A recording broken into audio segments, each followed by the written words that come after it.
سالگره رسول الله، جشن میلاد رسول الله، این بدعت محض است، این در اسلام جای نداره. این را برحذر باشین.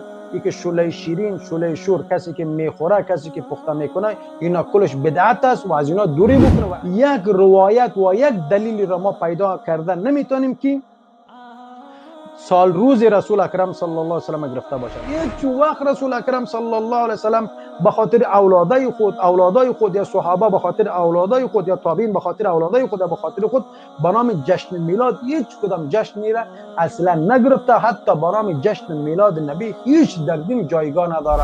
رسول الله صلی الله علیه و سلم مهربانی میکنند: من احدث فی امرنا ما لیس منه فهو رد.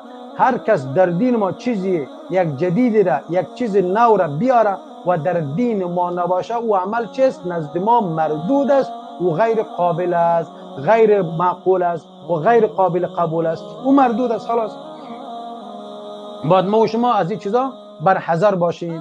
چرا؟ قبلا هم عرض کردم و ایاکم، یعنی متوجه باشین، دور بکنین، بپرهیزین. و محدثات الامور، و چیزایی که جدیدی که در دین میارن، چیزایی که جدیدی که در دین آورده شده. فان كل محدثه بدعه و کل بدعه ضلاله. هر نوع آواری جدیدی در دین بدعت است و هر بدعت چیست؟ دلالت و گمراهی است. این چی کده؟ رسول اکرم صلی الله علیه و سلم ما را گفته که برحذر باشین، از این چیزا خود دور بکنین.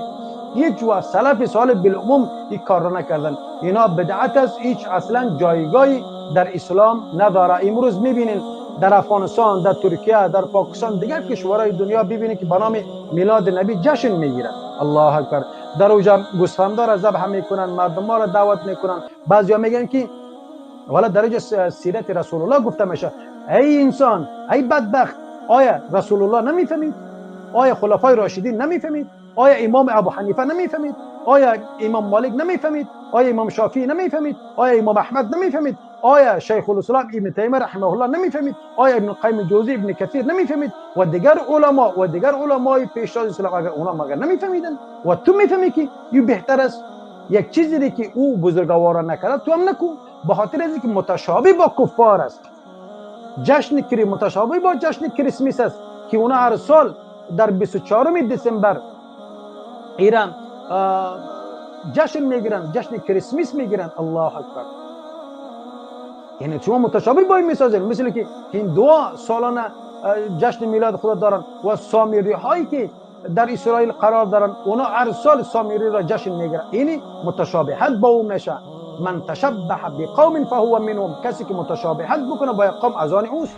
یعنی جشن گرفتن در این روز این محبت رسول الله نیست، این بدعت محض است. کسایی که پیروان واقعی رسول اکرم صلی الله علیه و سلم است ایرا مردود میکنه و ایرا در قریهشان یا در ولسوالیشان یا در ولادشان ایرا باید چی بکنن؟ ایرا منع بکنه. باید از این چی بکنن؟ از این دوری بکنه.